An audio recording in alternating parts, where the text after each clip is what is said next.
সকাল সকাল উঠে বেরিয়ে পড়েছি আমরা। কোথায় যাচ্ছি এটাই তোমরা ভাবছো তো?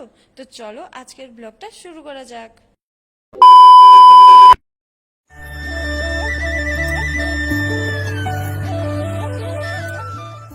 শুভ সকাল বন্ধুরা, আশা করি তোমরা সবাই খুব ভালো আছো। আমিও খুব ভালো আছি। অনেকদিন পরেই তোমাদের সাথে আবার একটা ব্লগ শেয়ার করছি।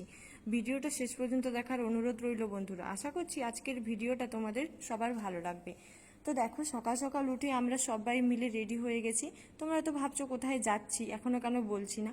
আসলে আমরা যাচ্ছি লিঙ্গরাজ দেবের মন্দির। তোমরা তো জানোই আমি ভুবনেশ্বরে থাকি, তো এখানে ভুবনেশ্বরে লিঙ্গরাজ দেবের মন্দির যাব না এটা কি কখনো হতে পারে?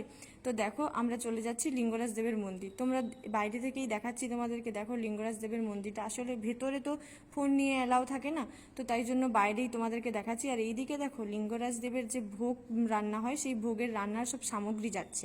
আর এইদিকে আমরা দাঁড়িয়ে সবাই মিলে সলা পরামর্শ করছি যে কি কি নেওয়া যেতে পারে পুজোর জন্য। আসলে অনেক রকমের ডালা থাকে, 100 টাকার ডালা, 50 টাকার ডালা, তো আমরা সেটাই ভাবছিলাম কি নেব। আর দেখো, পুজো আমাদের দেওয়া হয়ে গেছে। পুজো দেওয়ার পর এইবারে আমরা ভাবছি যে এসেছি যখন, এখানে কেদার গৌরীটাও সামনে আমাদের হোস্টেল থেকে, তো চলো কেদার গৌরীটাও চলে যাওয়া যাক। তোমরা তো ভাবছো হেঁটে হেঁটে কেন যাচ্ছি, আসলে আমাদের হোস্টেল থেকে লিঙ্গরাজ দেবের মন্দির খুবই সামনে, 5 মিনিটের রাস্তা বলতে পারো, তাই জন্য হেঁটে হেঁটে চলে যাচ্ছি। আর কেদার গৌরীটাও হেঁটে হেঁটে দেখে এলাম। তো কেদার গৌরীটা আমাদের ফার্স্ট যাওয়া ছিল। তো দেখো কেদার গৌরীর ভিউটা তোমাদের সাথে একটু শেয়ার করলাম। আর এইখানে দেখো জলের মধ্যে মাছের ঝাঁকটা, সত্যি বলতে যখন কাছ থেকে দেখি জলের মধ্যে এই মাছের ঝাঁকটা অনেক সুন্দর ছিল। তো ভিডিওটা কেমন লাগলো অবশ্যই তোমরা জানিও, আর আমাকে কেমন লাগছে সেটাও জানিও। হর হর মহাদেব, সবাই ভালো থেকো, সুস্থ থেকো। আবার দেখা হচ্ছে অন্য কোনো